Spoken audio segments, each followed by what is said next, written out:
भक्त, तुम्हारा प्रेम आजकल किसमें हो रहा है? तुम इस आसार संसार के विषय भोगों में फंसकर अपने अमूल्य समय को बिता रहे हो। पर तुम्हें ये विचार करने की बात है कि क्या यह समय फिर वापस आएगा? याद रखना, यदि तुच्छ कामों में ही समय बिता दोगे तो भगवान के दर्शन हुए बिना ही संसार से चले जाओगे, तो अंत में पश्चाताप ही करना पड़ेगा। इस बात को अपने दिमाग में हमेशा याद रखना। तुम अपनी शक्ति को क्यों नहीं संभालते हो? तुम किस लिए भूल रहे हो? पहले तुम्हारा साधना भक्ति बहुत तेज हो रहा था। तुम्हारा ध्यान केवल भक्ति पूजा पाठ में था। केवल तुम भगवान, ईश्वर, संसार के सभी देवी देवताओं के बारे में ही सोचते थे, उन्हीं के ध्यान में मग्न रहते थे। किंतु उस तरह का व्यवहार अब क्यों नहीं हो रहा है? चाहे जो हो, संसारिक जाल में मन को एक क्षण के लिए भी नहीं फंसने देना चाहिए। जिस काम के लिए आए हो उस काम में तुम्हें बहुत तेजी से लग जाना चाहिए।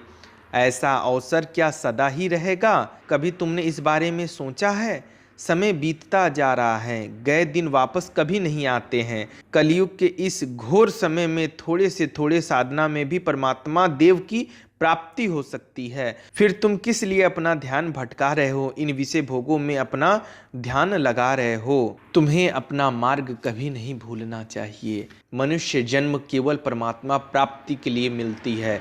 मनुष्य योनि मिलना देवताओं के लिए भी दुर्लभ होता है। इस मनुष्य योनि का सही उपयोग करो और अपने जीवन को सफल बनाओ। ना कोई तुम्हारे साथ आया है, ना कोई तुम्हारे साथ जाएगा। इसी के लिए मैं तुमसे बताना चाहता हूँ कि संसार में कोई प्रेम करने योग्य कोई है तो वो मैं हूँ।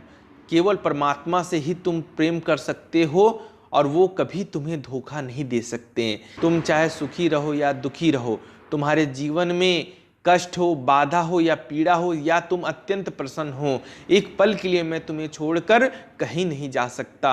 भक्त और भगवान का रिश्ता माता और पुत्र से भी गहरा होता है। इसकी गहराइयों को जानने के लिए तुम्हें मेरी शरण आना पड़ेगा, तभी तुम्हें प्रत्यक्ष दर्शन हो पाएंगे और मेरे प्रेम का होने का एहसास तुम्हें पता चलेगा। लेकिन तुम संसारिक सुख सुविधा में ध्यानमग्न हो रहे हो। तुम्हें तो इधर उधर प्रेम करने का बहुत शौक लगा हुआ है। तुम्हें तो पैसा कमाने का शौक लगा हुआ है। तुम्हें तो अपने यार दोस्तों, मित्रों, रिश्तेदारों से वार्तालाप करने में, घूमने फिरने में ज़्यादा मौज आ रही है, मस्ती हो रही है। लेकिन मैं तुम्हें बताना चाहता हूँ कि ये समय दोबारा लौट कर फिर कभी नहीं आएगा। आज तुम्हें लग रहा है कि आज नहीं तो कल, कल नहीं तो परसों, अभी मेरे पास बहुत समय है। लेकिन मैं तुम्हें बता दूं, अकाल मृत्यु का नाम तो तुमने सुना ही होगा।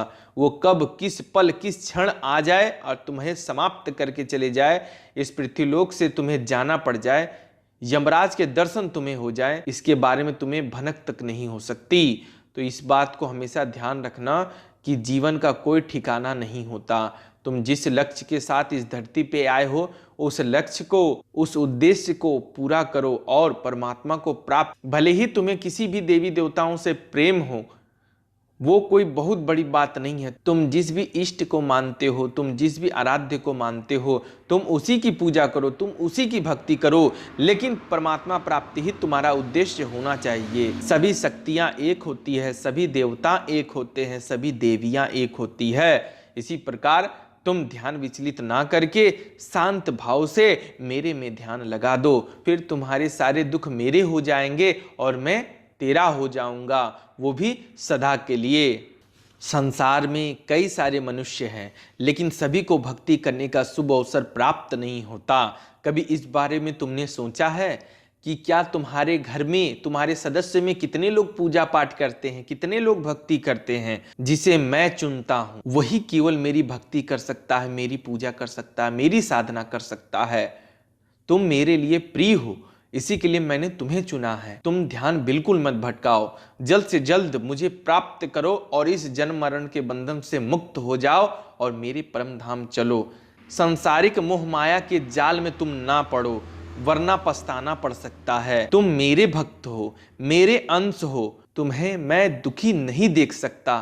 तुम्हें पीड़ा में देखकर मुझे भी पीड़ा होती है। इसी के लिए भक्त, ध्यान विचलित ना करो, ध्यान साधना में मन लगाओ, एक बार प्रेम से, हृदय से, श्रद्धा के साथ मुझे पुकारो। अगर मैं ना आऊं तो मुझे कहना। इस बात को हमेशा याद रखना। अब मैं चलता हूं।